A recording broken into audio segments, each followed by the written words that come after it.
Bienvenidos una vez más a Teología al Día, el espacio donde estudiamos y aprendemos teología de una forma rápida y sencilla. Un tema que quizás muchos desconocemos o que no tenemos mucho conocimiento al respecto, pero que es importante conocerlo.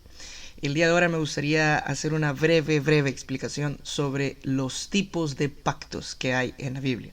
Y es que teológicamente y bajo la Biblia podemos decir que tenemos dos tipos de pactos: los condicionales y los incondicionales. Entender esto es esencial, y el no entendimiento de esto nos puede acarrear algún tipo de confusión o mala interpretación de algún tipo de la escritura. Entonces, un pacto viene del hebreo berit y del griego diateque. Es un acuerdo legal entre dos o más partes. La palabra pacto o la palabra pactos ocurre unas 284 veces en el Antiguo Testamento y unas 37 veces en el Nuevo Testamento. Todos los pactos en el mundo de la Biblia se cierran con sangre, pues se espera que quien lo rompa sea castigado. Veamos la primera parte, estudiemos el pacto condicional. Un pacto condicional o bilateral es un acuerdo que obliga a ambas partes para su cumplimiento. Ambas partes se comprometen a cumplir ciertas condiciones. Si una de las partes no cumple con sus responsabilidades, el pacto se rompe y ninguna de las partes tiene que cumplir con las expectativas del pacto. Como ejemplo, vamos a estudiar el pacto mosaico, que es un pacto condicional. Como un pequeño paréntesis, una pequeña nota, no los vamos a estudiar en este momento. A lo largo de la Biblia encontramos varios pactos que más adelante los vamos a ir estudiando. En este caso he escogido dos pactos como ejemplo. Uno que vamos a ocupar por el condicional, que es el que estamos estudiando en este momento, y otro que va a ser el ejemplo del incondicional, que en unos minutos lo vamos a estudiar.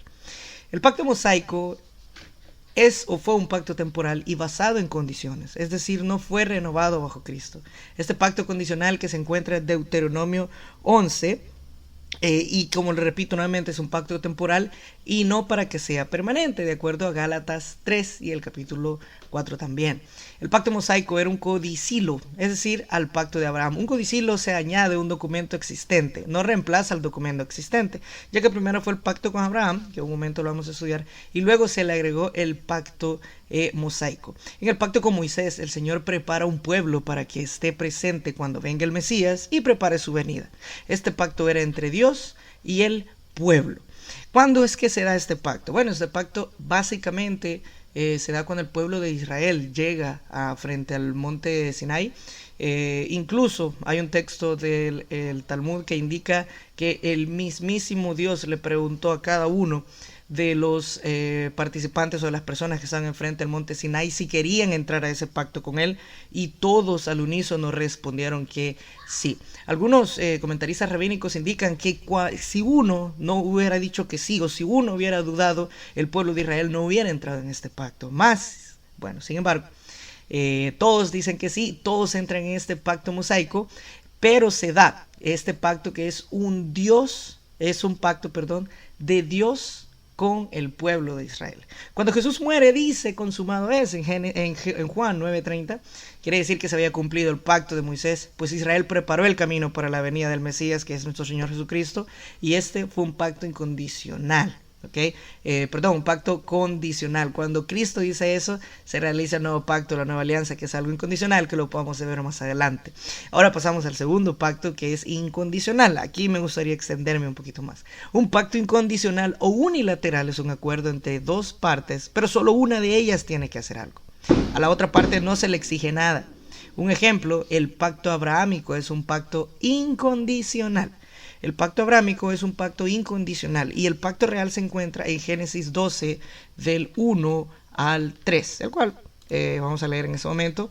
Génesis 12 verso 1, pero Jehová había dicho a Abraham: vete de tu tierra y de tu parentela y de la casa de tu padre a la tierra que te mostraré. Verso 2, y haré de ti una nación grande y te bendeciré y engrandeceré tu nombre y serás bendición. Verso 3, bendeciré a los que te bendijeren y a los que te maldijeren maldeciré, y serán benditas en ti todas las familias de la tierra. Este pacto tiene tres partes, ¿ok? Esta es la parte principal del pacto Génesis 12. El verso 1 podemos decir que lo podemos identificar en el futuro pacto de la tierra o el famoso pacto palestino que se le brinda al pueblo también, que es donde se les da toda la tierra que ellos van a tener. El verso 2, y haré de ti una nación grande, es el pacto davídico que se le confirma a David también. Y el verso 3 es la nueva alianza, que es la cual nosotros alcanzamos redención, ya que el pueblo de Israel fue el pueblo escogido para, no solo para que viniera el Mesías, sino que ellos fueron especiales por muchas cosas. Las más importantes, una de las más importantes que tenemos que considerar es que ellos cuidaron las escrituras. Es decir, nosotros como cristianos, si tenemos un Antiguo Testamento como tal, es porque el pueblo de Israel atesoró, cuidó, muchos murieron, pelearon y fue el pueblo escogido para tener el Antiguo Testamento que ahora tenemos, ya que el canon del Antiguo Testamento de los cristianos tiene el mismo canon del Tanaj judío. Entonces, la ceremonia que aparece en Génesis 15 es una ceremonia increíble que quizás algunos la hemos pasado por alto.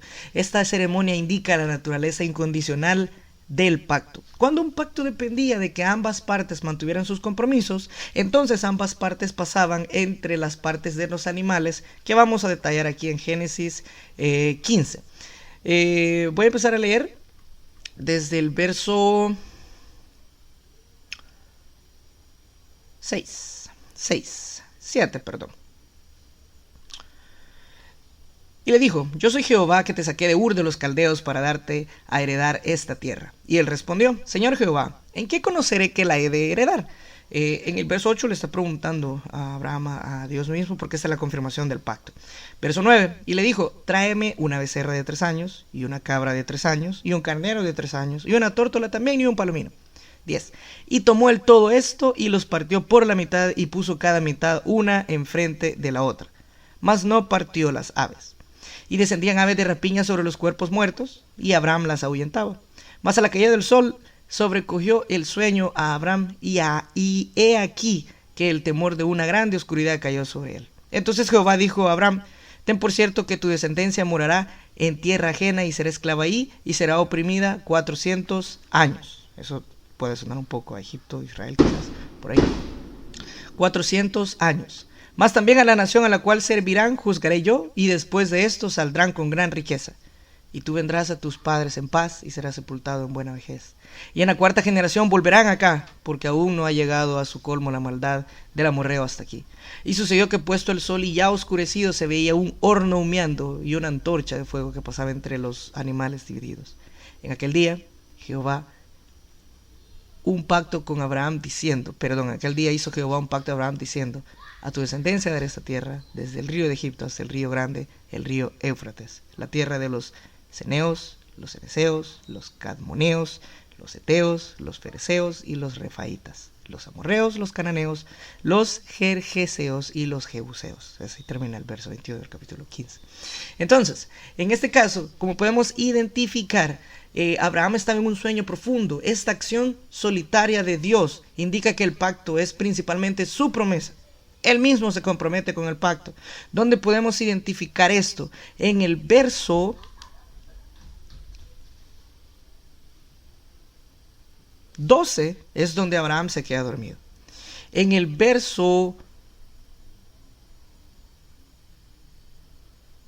17 es donde indica: y sucedió que puesto el sol y ya oscurecido se veía un horno humeando y una antorcha de fuego que pasaba entre los dos animales divididos, que podríamos decir que era Dios mismo, ya que Abraham estaba dormido, como lo mencioné anteriormente. Este es un pacto incondicional en el cual el mismo Dios se compromete con el pacto. Posteriormente, Dios le da a Abraham el rito de la circuncisión como señal específica del pacto abrahámico, que se encuentra en Génesis 17. Lo voy a leer rápido. Génesis 17 del verso 9 al 14, y dice lo siguiente: dijo de nuevo Dios a Abraham, aquí ya se llamaba Abraham: en cuanto a ti guardarás mi pacto y tu descendencia después de ti por sus generaciones. 10. Este es mi pacto que guardaréis entre mí y vosotros y tu descendencia después de ti. Será circuncidado todo varón de entre vosotros. 11. Circuncidaréis pues la carne de vuestro prepucio, y será por señal del pacto entre mí y vosotros, y de edad de 8 días será circuncidado todo varón entre vosotros por vuestras generaciones, el nacido en casa y el comprado por dinero a cualquier extranjero que no fuere de tu linaje. Debe ser circuncidado el nacido en tu casa y el comprado por tu dinero. y estará mi pacto en vuestra carne por pacto perpetuo.